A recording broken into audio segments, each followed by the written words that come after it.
So I want to do a quick lesson on scales and how to improve your ability to see the scales across the fretboard. This isn't going to be easy, but it's very simple.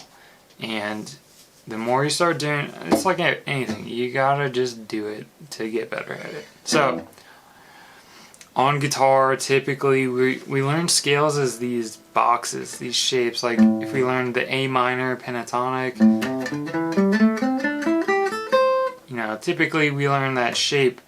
We don't learn that.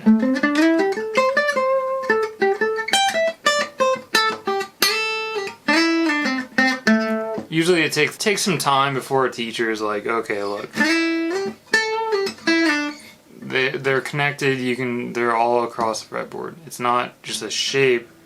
It's the notes, and the notes exist all everywhere. So we have to break outside the box, all right? Think outside the box. So one way that more advanced guitarists work on scales is, well, they're gonna get tired. There's no more benefit from learning, like, from just doing these shapes over and over again, right? So what you have to do is start practicing them sort of laterally.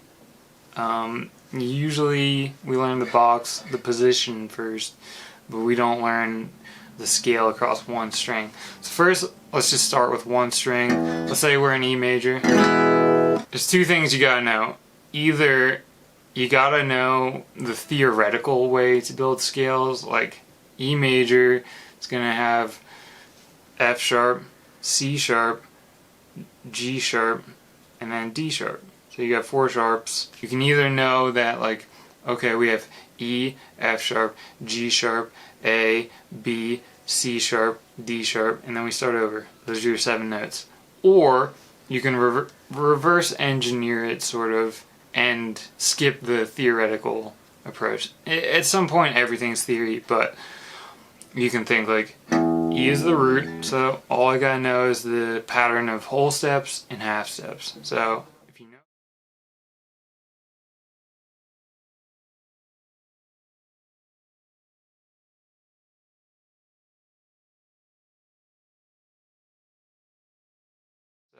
if you know, that, then it's whole step, half step, whole step, whole step, whole step, half step, and then it repeats. So using both those two methods, you can figure out any scale. Doesn't matter. Doesn't matter if you call something by the theoretically wrong note name. Like, for instance, if we're in G flat major, it's going to be a trickier key on guitar, but if we're in G flat major, a G flat, A flat, B flat, and what's that note? It's a B. But we just had B flat, so technically it's C flat, but I call it a B.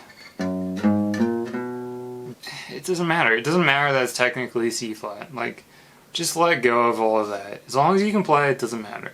So let's go back to what we were doing. Building scales this direction. So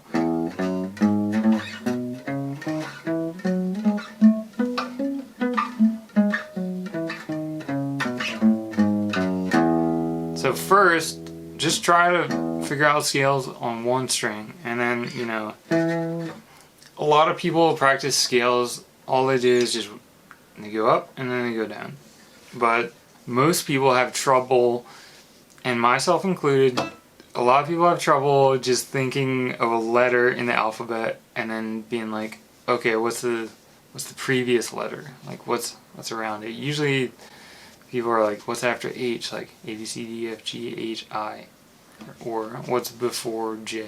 A, B, C, D, E, F, G, H, I, J. Most people, they think of scales in the same way, where it's like, if I didn't go through all of it, then I might get lost as to where I am. Like, if I play this, I know it's the 7th note of the scale, and the root's right there. But someone else might have to think like, oh crap, D sharp, okay, E, F sharp, G sharp, A, B, C sharp, D sharp, oh, 7th note. You can't have that crutch. And so one way to do it, let's say we're sticking with the one string scales, then one thing you can do is try to jump around. Maybe all you can see is the first 4 notes and then you have to think too hard. So let's say jump around within what you know.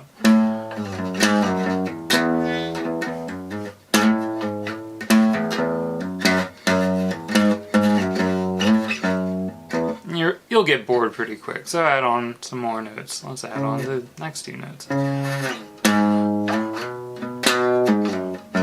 And one thing you should know is everything repeats after on the 12th fret.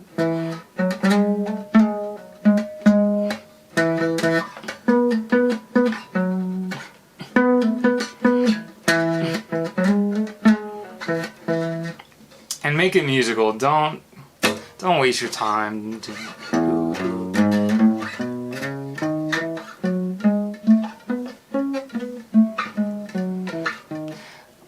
it's got its benefit. I do it. I try not to do it too much. You always want to be making stuff musical as quick as possible. So yeah.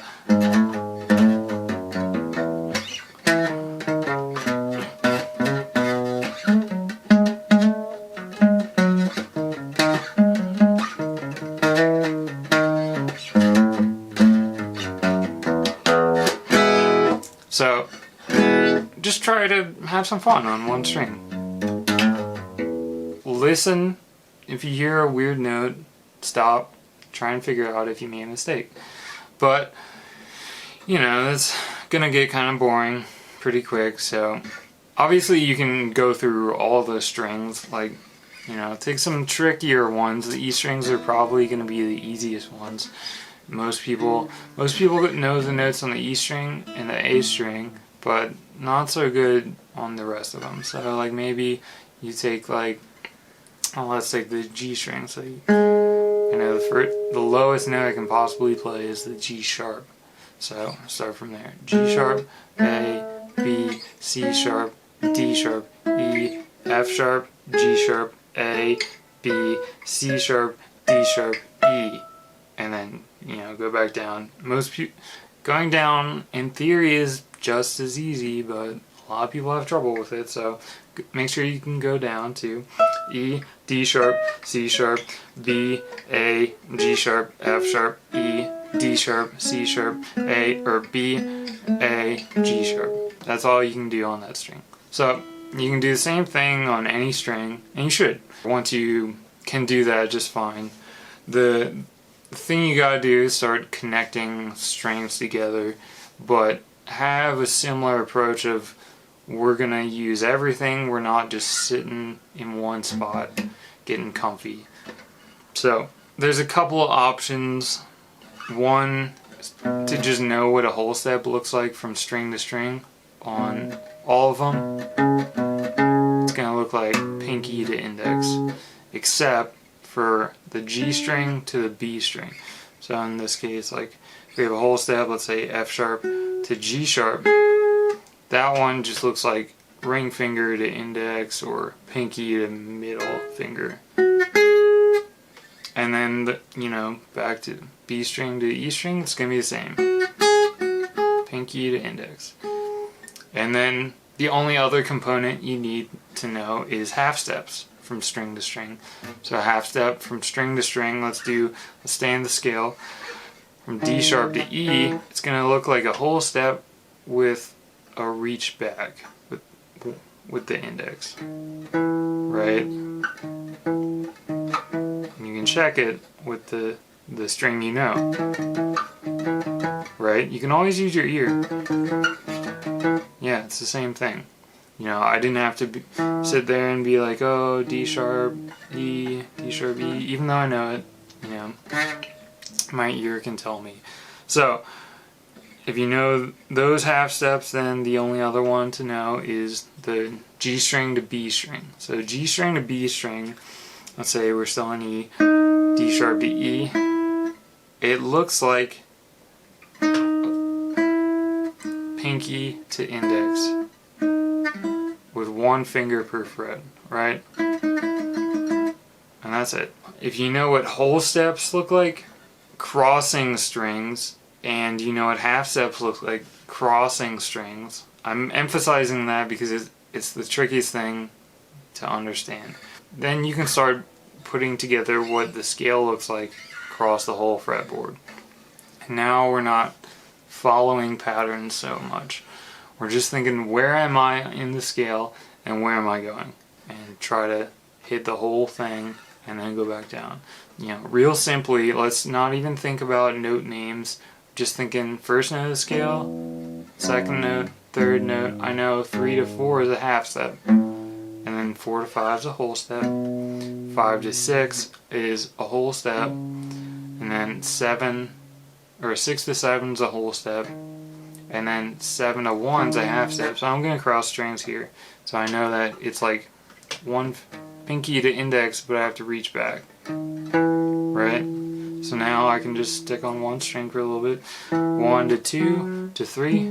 Now I have to do another half step, because I know that 3 to 4 is a half step away. So, you know, I'm going to change strings. So same reach back. 4, 5, 6, let's shift up. 7, 1, 2, 3. Oh, and there I knew I had to do 2 to 3, which is going to be a whole step. So I'm going to change strings because I don't want to keep sticking on this string. So whole step, half step, whole step.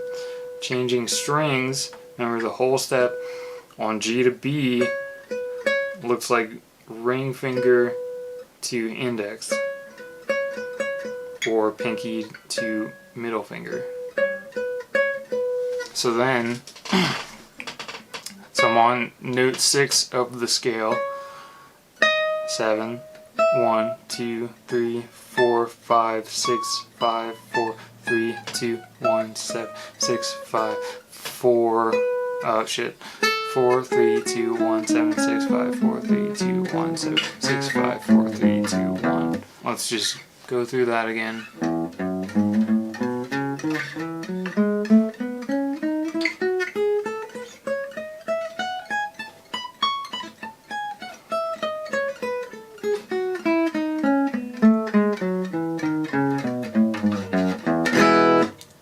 So that's your scale. That's as high as I can go and as low as I can go. And if you were paying attention, I didn't follow the same pattern as I did the first time going up or going down, because I wasn't sticking to something I had memorized. It's you gotta just know that, like, you can handle it. Wherever you end up, you can figure out where the next note that you want to play is, right? And this is a great way to start understanding scales a lot more deep. And really the rule is to just play the lowest note you can, you know, change strings when you feel like it. Try to change it up. If you feel like you're doing the same thing over and over again, you know, try and break the pattern. But that's basically it. You can do it with any scale. Let's do C. C is going to be the easiest. When it comes to music theory, C major is the easiest, just because there's no sharps, there's no flats. It's just C, D, E, F, G, A, B, C. That's it. So, if you know the note names, you're good. E, F, G, A, B, C, D, E, F. And then here you can, like, let's say you didn't understand what I was saying with the seeing whole steps as they cross from string to string. So let's say you forgot or whatever. So we're on an F, you need G next. You can just say, like, oh, let me just guess the next note, next string. You hear that's the wrong note, but that's the correct note. So that's the wrong note.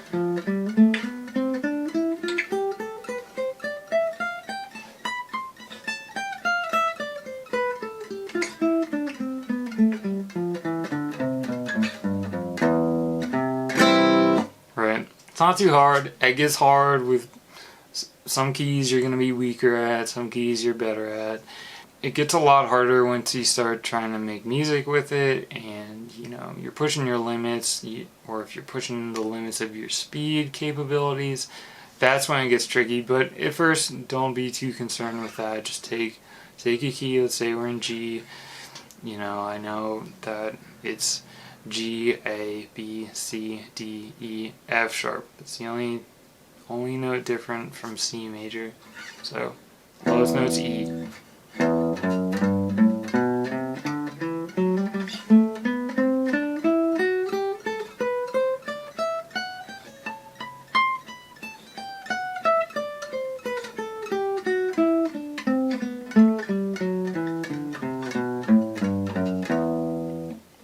If you haven't done it, it's gonna really kick your butt.